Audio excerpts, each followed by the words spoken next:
अस्सलाम वालेकुम दोस्तों, सभी भाइयों को बकरीद मुबारक तहे दिल से।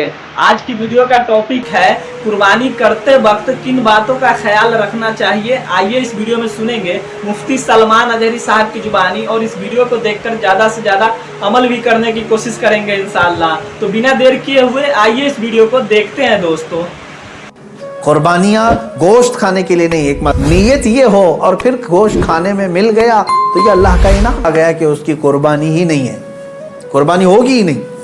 1000 बकरीद आए, 1000 ईद उल फित्र आए, तुम्हारे लिए कौन सी ईद है। दुआ करना तर्क ना करें। हज़रत इब्राहीम अलैहिस्सलाम की दुआ कुरान पाक में मौजूद है। आप यही दुआ करते थे, रब्बी हबली मिनस सालिहीन, ऐ अल्लाह मुझे सालेह औलाद अता फरमा, सालिहीन में से मुझे नस्ल अता फरमा। हज़रत इब्राहीम अलैहिस्सलातु तस्लीम की इस दुआ को कुरान पाक में भी आप तिलावत में पाएंगे। हज़रत इब्राहीम अलैहिस्सलातु तस्लीम की इस दुआ को अल्लाह तबारक व तआला ने कबूल फरमाया और फिर अल्लाह ताला ने इरशाद फरमाया कि हम तुम्हें एक बेटा अता करते हैं। वो कैसे मामलात हुए ये भी देखिए। हज़रत हाजरा हुज़ूर हज़रत इब्राहीम अलैहिस्सलाम की अहलिया, वो घर में मौजूद हैं। कुछ फ़रिश्ते आए और फ़रिश्तों ने आकर के बशारत दी कि अल्लाह तबारक व तआला तुम्हें बेटे से नवाजने वाला है। तो कहने लगी कि मैं इतनी बूढ़ी हो गई हूँ, उनकी खुद की उम्र 90 साल के ऊपर की थी। कहा इतनी बूढ़ी हो गई हूँ, क्या मुझे बच्चा हो सकता है। फरिश्तों ने कहा हाँ, अल्लाह तबारक व तआला जो गालिब हिकमत वाला है वो चाहे तो हो सकता है। तो फिर अल्लाह तबारक व तआला ने ये बशारत दी और बुढ़ापे में हज़रत इब्राहीम अलैहिस्सलाम को बेटे की बशारत से नवाजा और उसके बाद हज़रत इस्माइल अलैहिस्सलाम की विलादत हुई। चंद दिनों के बाद, चंद सालों के बाद हज़रत सारा से हुज़ूर हज़रत इब्राहीम अलैहिस्सलाम को दूसरे बेटे भी हुए, हज़रत इसहाक़ अलैहिस्सलाम, यानी उसी उम्र में। और ये वो लोग हैं, ये 2 बेटे ऐसी उम्र में हुए। अब यहाँ बताता हूँ मैं आपको सब्र का और इस्तिक़ामत का फल कितना अजीम होता है। 100 साल तक इब्राहीम अलैहिस्सलाम सब्र करते रहे औलाद को, और उसके बाद अल्लाह ने औलाद दिया। 2 बेटे दिए, एक इस्माइल अलैहिस्सलाम और दूसरे इसहाक़ अलैहिस्सलाम।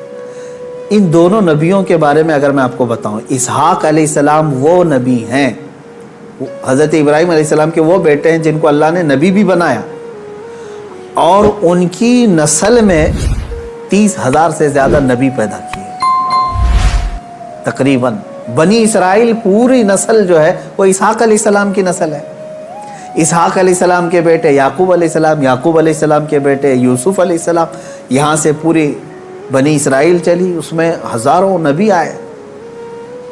इब्राहीम अलैहिस्सलाम को एक बेटे इसहाक़ अलैहिस्सलाम की नस्ल में सारे नबी अता किए, और दूसरा बेटा जो इस्माइल अलैहिस्सलाम अता किए, इनकी नस्ल में तो सैयदुल अंबिया हुज़ूर सल्लल्लाहु अलैहि वसल्लम आता है, मुहम्मदुर रसूलुल्लाह सल्लल्लाहु अलैहि वसल्लम अलैहि अफ़ज़लुत तहिय्यति व अकमलुत तस्लीमात। तो ये हज़रत इब्राहीम अलैहिस्सलाम की दुआ का नतीजा था, और सब्र और इस्तिक़ामत का। आज जो मुझे पैगाम देना था वो यही है। मैंने आयत करीमा भी खुतबे में यही पढ़ी। बेशक वो लोग जिन्होंने ये कहा अल्लाह हमारा रब है, इन्नल्लज़ीना क़ालू रब्बुनल्लाह, बेशक वो लोग जिन्होंने कहा अल्लाह हमारा रब है, सुम्मा इस्तक़ामू, फिर उस पर जम गए, ये है इस्तिक़ामत। इस्तिक़ामत कहते हैं डटे रहना, जमे रहना। अब इसके मुतालिक जो कुरान कहता है ततनज़्ज़लु अलैहिमुल मलाइका, उन पर अल्लाह ताला फरिश्ते उतारता है। क्या कहते हुए आते हैं फरिश्ते, अल्लाह तख़ाफ़ू वला तहज़नू, घबराओ मत, डरो मत, हम तुम्हें वो बशारत देने आए हैं जिस जन्नत का अल्लाह ने तुमसे वादा किया है। थोड़े दिन और बाकी रहो, थोड़े दिन और जमे रहो और डटे रहो। ये इस्तिक़ामत करता है बंदा, इस्तिक़ामत पर फाइज होता है तो फरिश्ते उसकी मदद के लिए उतरते हैं। हाँ, इतना है कि हिला दिए जाएंगे, तुम्हारे ख्वाहिशात के ख़िलाफ़ मामलात आएंगे, तुम्हारे नफ्स के ख़िलाफ़ मामलात आएंगे। उसी पर जमे रहने का नाम इस्तिक़ामत है। और इस्तिक़ामत का माना इतना अजीम है कि सूफिया इकराम ने क्या फरमाया मालूम है, अल इस्तिक़ामतु फ़ौक़ल करामत। अरबी में फरमाया इस्तिक़ामत जो है ये करामत से भी बढ़ कर के है। लोग कहते हैं ना करामत, کرامت کا مطلب اکثر لوگوں نے ہی سمجھا کہ وہ انہونی چیز دکھانا، یعنی جو ایسی چیز جو کو دیکھ ہی نہیں پائے، ہوا میں کوئی اڑ کے دکھا رہا ہے، پانی پہ کوئی چل کے دکھا رہا ہے، تو اس کو بہت سارے لوگ کیا سمجھتے ہیں، یہی کرامت ہے، محیر العقول چیزیں، یعنی جو عقل کو عاجز کر دیں۔ اور فرمایا گیا ان کرامتوں سے سب سے بڑھ کر کے استقامت ہے، یعنی شریعت پر جمے رہنا، ڈٹے رہنا۔ میں اس پر آتا ہوں، حضرت ابراہیم علیہ السلام کے اس واقعے کو میں مختصر کرتا ہوں۔ بیٹا ہوا، 100 سال تک صبر کرنے کے بعد پھر اللہ تبارک و تعالیٰ نے امتحانات ایسے لیے کہ ابراہیم علیہ السلام کو ترک وطن کرنا پڑا ہے، یعنی آپ کا ایک شہر جو ہے بابل تھا، عراق۔ واقعہ تفصیل سے آپ کو پھر کبھی، وہاں آپ کو ہجرت کرنا پڑا، وہاں سے وطن چھوڑ دیا آپ نے، آپ کو جان کی بازی بھی لگانی پڑی، آگ میں آپ کو ڈالا گیا ہے، جان کے ساتھ بھی آپ کا امتحان ہوا، اس میں بھی آپ استقامت پر تھے۔ جب آپ کو نمرود آگ میں پھینک رہا تھا، جبرائیل علیہ السلام آئے اس وقت اور پوچھنے لگے الک حاجت یا خلیل اللہ، اے اللہ کے خلیل کوئی حاجت ہو تو بتائیں۔ تو حضرت ابراہیم علیہ السلام آگ میں پھینکے جا رہے ہیں، اس وقت بھی کیا کہتے ہیں، ہاں ہے حاجت لیکن اللہ سے، میرا مولا میرے ساتھ ہے۔ یہ استقامت اور توکل کا اعلیٰ درجہ۔ تیسرا جو ہوا آپ کے ساتھ وہ اولاد، اور آپ کو یہ بھی میں بتا دوں کہ اب اولاد دیا اللہ تعالیٰ نے، پھر حکم یہ فرمایا، خواب میں حضرت ابراہیم علیہ السلام کو یہ کہا گیا کہ آپ اپنے بیٹے کی قربانی دیں اللہ کی بارگاہ۔ لیکن ابراہیم علیہ السلام نے خواب میں دیکھا تو اس کے بدلے میں آپ نے جانتے ہیں تقریباً آپ نے 100 اونٹوں کو ذبح کر دیا، اونٹ ذبح کیے۔ شاید اس خواب کی تعبیر یہ ہو۔ دوسرے دن پھر خواب وہی آیا، پھر آپ نے ذبح کیے۔ تیسرے دن پھر خواب آیا، تب آپ نے یقین کے ساتھ یہ فرمایا کہ مجھے میرے بیٹے اسماعیل کی ہی قربانی کا حکم دیا جا رہا ہے۔ پھر حضرت ابراہیم علیہ السلام، یعنی اونٹوں کے ذبح کرنے میں مال بھی تو کتنا قربان ہوا۔ تو اب میں جو بتانا چاہ رہا ہوں، اب وہ آخری بات سنیں۔ اسماعیل علیہ السلام کو بلایا اپنے قریب، جب ابھی حضرت اسماعیل علیہ السلام کی عمر پاک شباب کو نہیں پہنچی تھی، جوانی کے قریب آ رہی تھی، بلا کر کے کہنے لگے کہ انی ارا فی المنام انی اذبحک، اے اسماعیل میں نے خواب میں دیکھا ہے اور اللہ کا حکم یہ پایا ہے کہ میں تمہیں ذبح کر رہا ہوں، تم کیا کہتے ہو؟ حضرت اسماعیل علیہ السلام نے کیا کہا؟ یا ابت افعل ما تؤمر ستجدنی انشاءاللہ من الصابرین، اے میرے والد گرامی آپ کو جس بات کا حکم دیا گیا ہے وہ کر جائیے، آپ انشاءاللہ آپ مجھے صبر کرنے والا پائیں گے۔ اسماعیل علیہ السلام، بیٹے کو کوئی یہ کہے، اب یہ اسی کے لیے شاعر نے یہ کہا ہے، یہ مکتب کی کرامت تھی کہ فیضان نبوت تھا، سکھائے کس نے اسماعیل کو آداب فرزندی۔ ہاں بہرحال اب جو معاملہ پیش آیا وہ پتہ ہے آپ کو، حضرت اسماعیل علیہ السلام کو لے گئے مینا میں، وہ جگہ آج بھی باقی ہے جہاں حجر اسماعیل کہہ کر کے ایک پتھر رکھا گیا ہے، وہاں پر اسماعیل علیہ السلام کو لٹایا گیا۔ ابراہیم علیہ السلام نے اپنی آنکھوں پر پٹی باندھ دی، ان کے ہاتھ پیر کو باندھ دیا، اور اس کے بعد تیز چاقو سے ان کے گردن پر چھری چلائی، لیکن چھری نہ چلی۔